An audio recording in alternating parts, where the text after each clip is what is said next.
আল্লাহ রসুলের দুঃখ তো জীবনভর দুঃখ তো এটাই ছিল, আমার চাচা আমাকে এত আগলিয়ে রাখছে, কিন্তু আমি আমার চাচাকে ইসলামের মধ্যে ঢুকাইতে পারি নাই, আমি আমার চাচাকে ইসলাম ধর্মে কবুল করাইতে পারি নাই।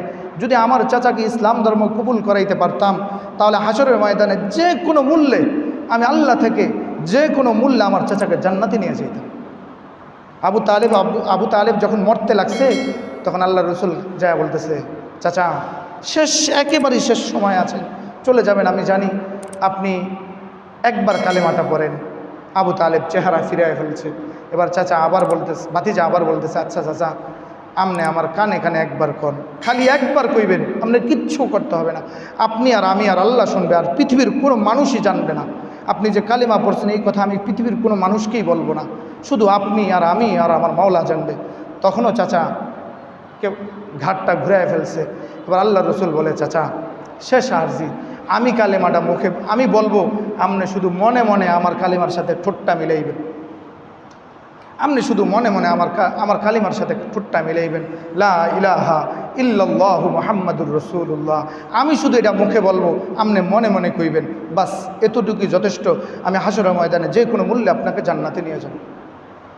তখন আবু তালেব উত্তর দিল, ভাতিজা আমি জানি তুমি মুহাম্মদ সত্য রসুল, আমি জানি তুমি মুহাম্মদ সত্য নবী, কিন্তু আমি আমার জাহান্নামকেই বেছে নিলাম, আমি আমার জাহান্নামকে বেছে নিলাম।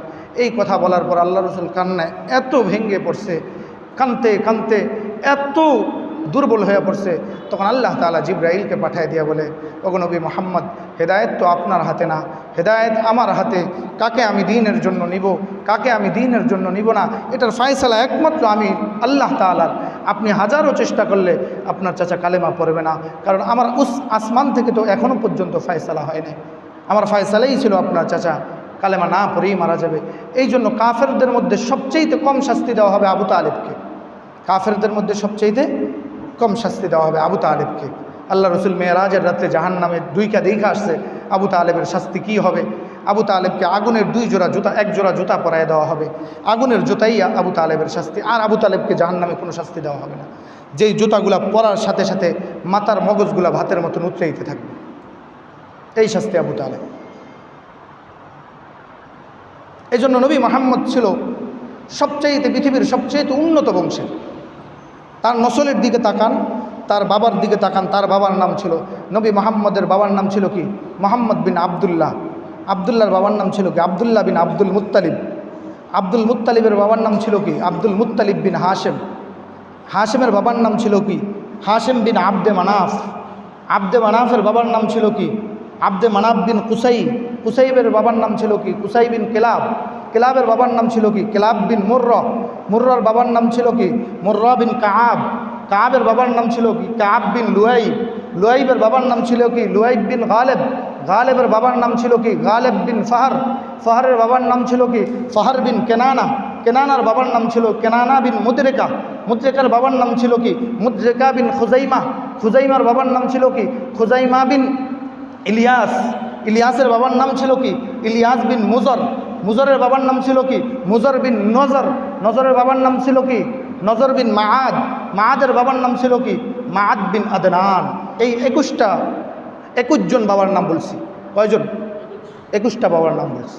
মোহাম্মদ বিন আবদুল্লাহ, আবদুল্লাহ বিন আব্দুল মুত্তালিব, আব্দুল মুত্তালিব বিন হাশেম, হাশেম বিন আব্দে মানাফ, আব্দে মানাফ বিন কুসাই, কুসাই বিন কেলাব, কেলাব বিন মুর্রা, মুর্রা বিন কাআব, কাআব বিন লুয়াইব, লুয়াইব বিন ফাহার, ফাহার বিন মালিক, মালিক বিন কেনানা, কেনানা বিন মুদরিকা, মুদরিকা বিন খুজাইমা, খুজাইমা বিন ইলিয়াস, ইলিয়াস বিন ফাহার, ফাহার বিন নজর, নজর বিন মাআদ, মাআদ বিন আদনান। এই আল্লাহ রসুলের এই 21টা বাবার নাম, তার বংশ আল্লাহ রসুল থেকে নিয়ে একবার আদনান পর্যন্ত, সেখান থেকে যায় বংশ আলাদা হয়ে গেছে। একদিক চলে গেছে ইসহাকের দিকে, আরেক দিক চলে আসছে ইসমাইল পর্যন্ত, এই পর্যন্ত একসাথে আছে। তাহলে কত উন্নত বংশে আসছে তিনি, তার মার বংশ কত উন্নত ছিল।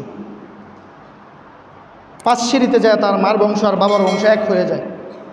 5টা সিঁড়িতে যায় তার মার বংশ আর বাবার বংশ কি হয়ে যায়, এক হয়ে যায়, মিলে যায়। তার মার বংশ আর বাবার বংশ যায়, মিলে যায়। এই জন্য নবী মুহাম্মদুর রাসূলুল্লাহর কোনো কথা নিজের মন গড়া ছিল না। এই জন্য সূরা আল-আহজাবের তাফসীরের মধ্যে মুফাসসিরিনে কেরাম লেখেন, কি লেখেন, আবু লাহাব কেন ইসলাম ধর্ম পায় নাই? শুধুই মাত্র অহংকারের কারণে। এই জন্যই লাহাবের তফসিরের মধ্যে ছোট্ট একটা কথা লেখছেন, অহংকারের মতন জঘন্য জিনিস থেকে যদি মানুষ নিজেকে মুক্ত না করতে পারে, অহংকারের মতন জঘন্য জিনিস থেকে যদি মানুষ নিজেকে মুক্ত না করতে পারে, বাঁচিয়ে না রাখতে পারে, মানুষ সত্যকে মেনে নেওয়ার যোগ্যতা হারিয়ে ফেলে। কি? অহংকারের মতন জঘন্য জিনিস থেকে যদি মানুষ নিজেকে মুক্ত না করতে পারে, মানুষ সত্যকে মেনে নেওয়ার যোগ্যতা হারিয়ে ফেলে। সত্য আর তার বুঝে আসে না। এই জন্য আমি আপনাদের মাঝে যে আয়াতে কারিমা পড়ছি, আল্লাহ তাআলা এক কথা বোঝানোর জন্য 3টা কসম খেয়েছে, একটা কথা বলার জন্য। বলেন তো দেখি, বাবা তার সন্তানকে বোঝানোর জন্য কসম খাওয়া লাগে না? লাগে। মা তার মেয়েকে বোঝানোর জন্য কসম খাওয়া লাগে না? ফ্যাক্টরির মালিক তার অধীনস্থ কর্মচারীকে বোঝানোর জন্য কসম খাওয়া লাগে না? আপনি আপনার অধীনস্থদেরকে বোঝানোর জন্য কসম খাওয়া লাগে না? তো আল্লাহ তাআলা আপনাকে একটা কথা বলার জন্য, বোঝানোর জন্য 3টা কসম খেয়েছেন। কয়টা কসম খেয়েছেন? 3টা কসম খেয়েছেন। আল্লাহ তো কসম ছাড়াই বলতে পারতেন, তারপরেও কেন কসম খেয়েছেন? আমাদের মানুষ হিসাবে মানুষের একটা বৈশিষ্ট্য হলো, মানুষ যেই কথাতে কসম কাইটা বলে, মানুষ ওইটাকে খুব দ্রুত বিশ্বাস করে। এই তুমি এটা করছো? না, করি নাই। ছেলে বলে, বাবা বলতেছে এই তুমি এই কাজ করছো? আব্বা করি নাই। না, তুমি করছো। ছেলে যখন বলে আল্লাহর কসম আব্বা আমি করিনি, বাবা একেবারে চুপ হয়ে গেছে, চিন্তা করছে না তাহলে ছেলে আর করে না। আল্লাহ তাআলা এক কথা বোঝানোর জন্য 3টা কসম খেয়েছে। কথা কয়টা? একটা। কসম খেয়েছে 3টা। দেখেন, আল্লাহর কথা বোঝানোর জন্য কসম খাওয়া জরুরি ছিল না, তারপরেও আমরা, মানুষের ফিতরত হলো কসম খাইলে আমরা সাথে সাথে বিশ্বাস করি। কসম খাইলে আমরা কি করি? সাথে সাথেই বিশ্বাস করি। এই জন্য আল্লাহ কসম খাইয়া ফেলছেন, লা উকসিমু বিহাযাল বালাদ, লা উকসিমু বিহাযাল বালাদ। ওই শহরের কসম, ওই নগরীর কসম, যেই নগরী আপনি আপনার হাতেই উঠাই দিন। তার মানে মক্কা নগরীর কসম। কিসের কসম? মক্কা নগরীর কসম। কাফেররা মনে করে, কাফের মুশরিক বেঈমানরা মনে করে তাদের দুনিয়াই আসল ঠিকানা। দুনিয়ায় কি ঠিকানা? আসল ঠিকানা। দুনিয়াই চিরস্থায়ী ঠিকানা না। আল্লাহ তাআলা এই কারণেই বলতেছে লা উকসিমু বিহাযাল বালাদ। তারা মনে করছে দুনিয়াই তাদের আসল জায়গা, তারা মনে করছে মক্কার চাবিকাঠি তাদের হাতেই থাকবে। তারা এই চিন্তা চেতনা করে ভাইবা রয়েছে। খোদার কসম, আমি আল্লাহ তাআলা বলতেছি এই সড়ক আমি আপনার হাতেই উঠাই দেব। এক কসম। দ্বিতীয় কসম জুমলায় মুতারাজা, ভিন্ন আরেকটা কথা। প্রথম আয়াতে কসম খায়া দ্বিতীয় আরেকটা কথা কইছে, মানে পরস্পর কথা। যেমন আমরা এক কথা বলতে যাই, পাশে অনেক কথা আসে না? ধরেন আমাদের মূল কথা থাকে একটা, এর মধ্যে আমাদের সার কথা আরও আসে না, সাইডের কথা আসে না? আমরা একটা মানুষের সিফত বলতে যাই, তার এক কথার সাথে আরও কিছু সাইডের তো আনে, অমুকের মতন, অমুকের মতন, তমুকের মতন। এবার আল্লাহ তাআলা এই আয়াত বোঝানোর জন্য, এবার এটাকে বলা হয় আরবি ভাষায় জুমলায় মুতারাজা। এই জুমলায় মুতারাজা দিয়ে আল্লাহ তাআলা আরেকটা আয়াত বলছে, ওয়া আনতা হিল্লুম বিহাযাল বালাদ, যেই শহরে আপনি থাকেন ওই শহরের কসম। কি বলছে? প্রথম কইছে এই শহরের কসম, নিরাপদ সড়কের কসম, শহরের কসম মানে দেশের কসম খায়া বলছেন। তারপরে বলতেছে ওয়া আনতা হিল্লুম বিহাযাল বালাদ, যেখানে আপনি থাকেন তার কসম। এবার বলতেছে তৃতীয় কসম খাইতেছে, ওয়া ওয়ালিদি ওয়া মা ওয়ালাদ, বাবার কসম। কিসের কসম? কার কসম? ওয়া ওয়ালিদি ওয়া মা ওয়ালাদ, বাবা এবং সন্তানের কসম। বাবা বলতে কারে বুঝাইছে? হযরত আদম আলাইহিস সালামকে বুঝাইছে। বাবা বলতে কাকে বুঝাইছে? হযরত আদম আলাইহিস সালামকে বুঝাইছে। সন্তান বলতে আমি, আপনি, উনি, আমাদেরকে সন্তান হিসাবে বুঝাইছে। তাহলে বাবার কসম এবং কিসের কসম? তার সন্তানের কসম। এই 3 নম্বর কথা বলতেছি। দেখেন, লাকাদ খালাকনাল ইনসানা ফি কাবাদ, লাকাদ খালাকনাল ইনসানা ফি কাবাদ। মানুষ, আল্লাহ বলতেছে মানুষ আমি না তোমার কষ্টের মধ্যেই সৃষ্টি করেছি। মানুষ আমি না তোমার কষ্টের মধ্যেই সৃষ্টি করেছি। আমি তোমাকে সৃষ্টি করেছি কষ্টের মধ্যে। কেমনে? তোমার সৃষ্টি যখন হয়, তুমি তোমার মার পেটের মধ্যে ছিলা, কষ্টের মধ্যেই ছিলা, এতটুক জায়গার মধ্যে ছিলা, কষ্ট হয়েছে না? হয় না? এই মার ছোট্ট রাস্তা দিয়ে আমি তোমার নিয়ে আসছি, তোমার মারও কষ্ট হয়েছে, তোমারও কষ্ট হয়েছে। মানুষ তোমাকে আমি সৃষ্টি করতে কিসের মধ্যেই করছি? কষ্টের মধ্যেই করছি। কাবাদ মানে কষ্ট। কাবাদ মানে কি? কষ্ট। আরেক ভাষায় কাবাদ বলা হয়, কলিজাকে কাবাদ বলা হয়। কলিজাকে কি বলে? কষ্ট লাগে কোথায়? কলিজা। কষ্ট কোথায় লাগে? কলিজায়। এই জন্য আল্লাহ বলতে, শব্দ বলতেই বলছে কাবাদ। লাকাদ খালাকনাল ইনসানা ফি কাবাদ, মানুষ আমি তোমাকে কষ্টের মধ্যেই সৃষ্টি করেছি, কষ্টের মধ্যেই তুমি পয়দা হয়েছো, কষ্টের মধ্যেই তোমাকে কাটতে হবে। শিশুকাল তোমার কষ্ট, বাল্যকাল তোমার কষ্ট, কৈশোরকাল তোমার কষ্ট, জোয়ানকিতে তোমার কষ্ট, বুড়াকালে তোমার কষ্ট, সব জায়গায় তোমার কষ্ট।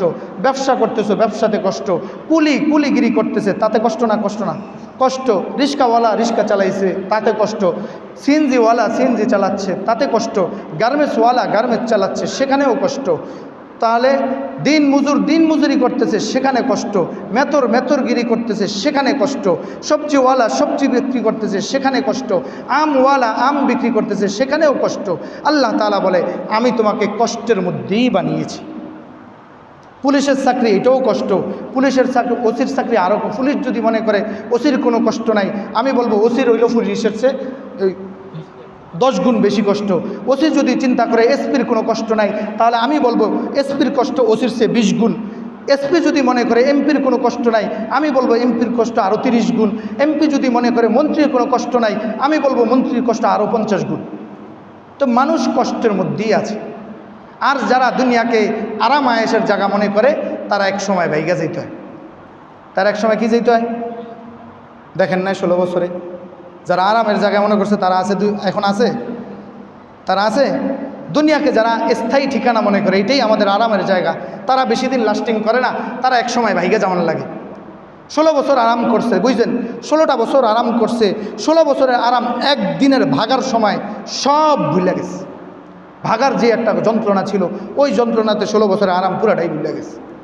জিজ্ঞেস করেন কই আমরা 16 বছর কি করছি? আমরা তো কিছুই করিনি। উত্তর এটাই আসবে।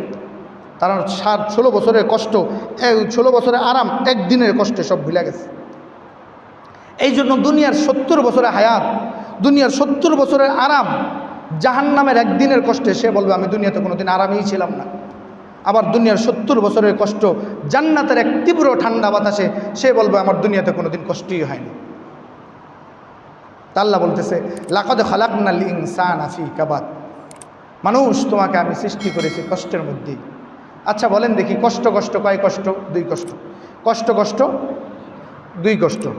ব্যবসা কষ্ট কি কষ্ট না? কষ্ট কি কষ্ট না? চাকরি কষ্ট কি কষ্ট না? হ্যাঁ, রিক্সা চালানো কষ্ট কি কষ্ট না? কুলিগিরি কষ্ট কি কষ্ট না? পড়াশোনা কষ্ট কি কষ্ট না? কষ্ট কি কষ্ট না? কষ্ট। এবার কষ্ট 2 কষ্ট। এই আপনার ব্যবসার সাথে যদি আপনি ফজরের কষ্টটাকে মিলাই দিতে পারেন, তাহলে কষ্ট কয় কষ্ট হবে? 2 কষ্ট। কিছু কষ্ট আছে আপনার এখানে কষ্ট করবেন, এক কষ্ট হলো আপনি এখানে কষ্ট করবেন, আপনি এখানে কষ্ট করার পরে কবরে যাবেন, আরও বেশি কষ্ট। আজকে কষ্ট করবেন, কালকে বাড়বে। 26 সালে কষ্ট করছেন, 27-এ যায় আরও বাড়বে, 28-এ যায় আরও বাড়বে, 29-এ যায় আরও বাড়বে, তারপরে যাইতে আরও বাড়বে। কবরে যাইবেন আরও বাড়বে, মিজানে যাইবেন আরও বাড়বে, ফুলসেরাতে যাইবেন আরও বাড়বে, জাহান্নামে যাবেন কষ্ট আর কষ্ট। আচ্ছা বলেন তো দেখি, যাদের বয়স 50 বছর আর 40 বছর আগে কষ্টে ছিলেন না, এখন কষ্টে আছে? তাহলে কষ্ট দিন দিন বাড়ছে না কমছে? বাড়ছে। তো কষ্ট 2 কষ্ট। আপনি দুনিয়ার কষ্টের সঙ্গে যদি আখেরাতের কষ্টটা মিলাই দেন, ফজরের কষ্টটা মিলাই দেন, হয়তো দুনিয়ার 30 বছর 40 বছর 50 বছর আপনার দুনিয়ার কষ্টের সঙ্গে ফজরের কষ্ট মিলবে, জোহরের কষ্ট মিলবে, আসরের কষ্ট মিলবে, এশারের কষ্ট মিলবে, কিন্তু এটা দুনিয়া পর্যন্তই সীমাবদ্ধ। দুনিয়া শেষ, আপনি কবরে ঢুকবেন, জান্নাতের এক তীব্র ঠান্ডা বাতাসে আপনার দুনিয়ার সব কষ্ট আপনাকে ভুলাই দেবে। তাহলে কষ্ট কয় কষ্ট? 2 কষ্ট। কষ্ট কয় কষ্ট? বাস আমার কথা এই পর্যন্তই। কষ্ট কয় কষ্ট? 2 কষ্ট। দুনিয়ার কষ্ট সে আপনার ব্যবসার কষ্ট সে। এখানে যারা আছেন তারা কষ্টের মধ্যে আছেন না? এমন একজন থাকলে বলেন হুজুর আমি কোনো কষ্টের মধ্যে নেই। আতুডান আছেন কি না? আতুডান কেউ নাই। সকলেই আমরা কেউ না কেউ কষ্টের মধ্যে আছি, কোনো না কোনো কষ্টের মধ্যে আছি। আপনি যদি এই কষ্টের সঙ্গে ফজরের কষ্টটা মিলাই দেন, হয়তো দুনিয়ার 60 বছর আপনাকে এই কষ্ট করতে হবে। চিরস্থায়ী জান্নাতে যাইলে আপনার আর কষ্টের কোনো কিছু নেই। কষ্ট দুনিয়া পর্যন্তই। কি পর্যন্তই? দুনিয়া পর্যন্তই। আমরা দুনিয়াতে ভাত খাই কিসের জন্য? কিসের জন্য? মজার জন্য না ক্ষুধা নিবারণের জন্য? নাকি মজার জন্য? তাহলে তো 70 জনের ভাত 1 লাখ খাইতে হইব। মজার জন্য খাইতে হইলেও তো কয়জনের? দুনিয়াতে আমরা বিবাহ শাদী কেন করি? হেরুরাত্তা গালিজা থেকে বাঁচার জন্য, জিনাহ থেকে বাঁচার জন্য আমরা দুনিয়াতে বিবাহ করি। আর যদি মজার জন্য বিয়া করতো তাহলে 70টা করণ লাগতো, 70টা করলেও তো মজা শেষ হইতো না। দুনিয়া মজার জায়গা না, দুনিয়া মজা করার জায়গা না, দুনিয়া শুধু প্রয়োজন মিঠানের জায়গা। মজার জায়গা হলো জান্নাত, মজার জায়গা হলো হাসর, মজার জায়গা হলো আখেরাত। আখেরাতে এই জন্য আপনাকে 70 জন নারী দিবে, আখেরাতে আপনাকে এই পরিমাণ খাওয়াবে, খাইছেন ঢোক গিলছেন শেষ, আবার নতুন করে খাইবেন। আখেরাতে আপনাকে ক্ষুধার জন্য খাওয়ানো হবে না, আখেরাতে আপনাকে খাওয়ানো হবে মজার জন্য। দুনিয়াতে আমরা খাই ক্ষুধার জন্য, আখেরাতে আমাদের খানা হবে কিসের জন্য? মজার জন্য। দুনিয়াতে আমাদের খানা কিসের জন্য? যদি দুনিয়াতে আমাদের খানা মজার জন্য হইতো তাহলে একজনে 5 কেজি আম খাইতো এক বসায়, 70টা মুরগা খাইতো একসাথে বইয়া, সম্ভব? একটা গরু খেয়াল হইতো যদি মজার জন্য হইতো, মজা। কিন্তু আমরা দুনিয়াতে খাবার খাই কিসের জন্য? ক্ষুধা নিবারণের জন্য। পানি খাই তৃষ্ণা মিটার জন্য। এই জন্য 1 গ্লাস খাইলে আমাদের তৃষ্ণা মিটে যায়। কিন্তু জান্নাতে আপনাকে জান্নাতে শরাব খাওয়ানো হবে, পানি খাওয়ানো হবে, দুধ খাওয়ানো হবে। এটা আপনাকে ক্ষুধার জন্য খাওয়ানো হবে না, এটা পুরাটাই খাওয়ানো হবে মজার জন্য।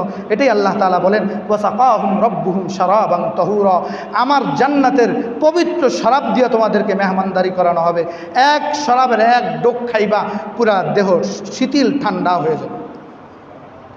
এই জন্য দুনিয়ার কষ্টের সঙ্গে ফজরের নামাজের কষ্টটাকে মিলাইতে হবে বাবা। দুনিয়ার কষ্টের সঙ্গে কিসের কষ্ট মিলাইতে হবে? ফজরের কষ্টটাকে যদি মিলাইতে পারেন, আমার মূল কথা বোঝানো হইল এটাই, যারা ব্যবসা করছেন তাদেরও কষ্ট হচ্ছে, আপনার এই ব্যবসার কষ্টের সঙ্গে যদি ফজরের কষ্টটাকে মিলাই দেন, দুনিয়াতে হয়তো 60 বছর আপনি কষ্ট করবেন, কিন্তু আখেরাতে আপনি চিরস্থায়ী সুখী হবেন।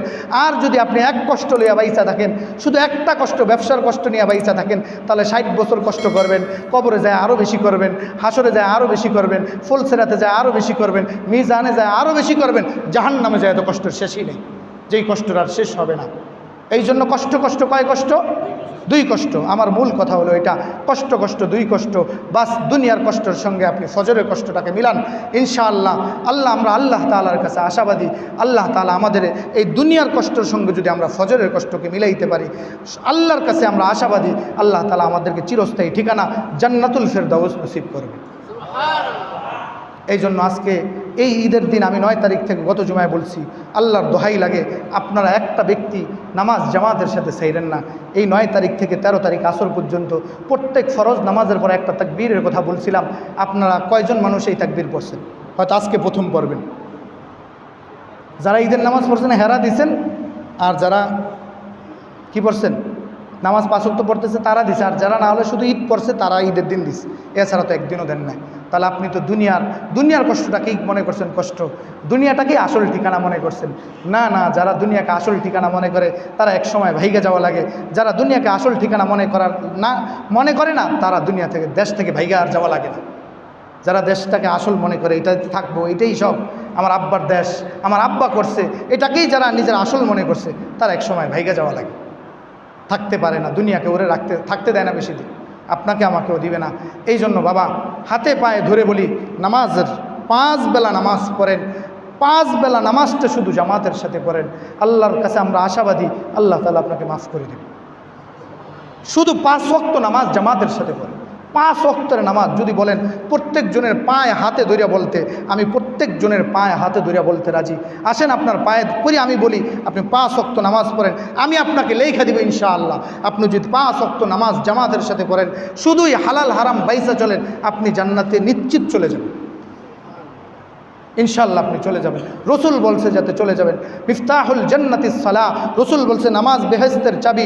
আপনার কাছে চাবি আছে, চাবি থাকলে তালা খোলা সম্ভব, চাবি থাকলে তালা খোলা কি সম্ভব? সব আছে, চাবি নেই, তালা খুলতে পারবেন? ভাঙ্গার তো অনুমতি নেই। আর আপনি জান্নাতের তালা তো ভাঙতে পারবেন না। দুনিয়ার তো হামার দিয়ে দিব না, দিয়ে দিব না, হিসকুবিলার দিয়ে দিতে গেবেন কবরে লইয়া যাওয়ার লিগে সম্ভব? তো আপনার কাছে চাবি থাকলে আপনি তালা খোলার ব্যবস্থা আছে, চাবি না থাকলে আপনি ঢোকার কোনো ব্যবস্থা নাই। এই জন্য বাবা আবারও বলছি, 5 ওয়াক্তের নামাজ জামাতের সাথে পড়েন। যেগুলা কাজা হয়ে গেছে এগুলা উমরই কাজা করেন, আল্লাহর কাছে ক্ষমা চান, হয়তো আল্লাহ তাআলা আল্লাহর হক আল্লাহ মাফ করে দিবে। আল্লাহ তাআলা আমাদের সকলকে তার হুকুম পালন করার তৌফিক দান করুক। সুবহানাল্লাহি ওয়া বিহামদিহি।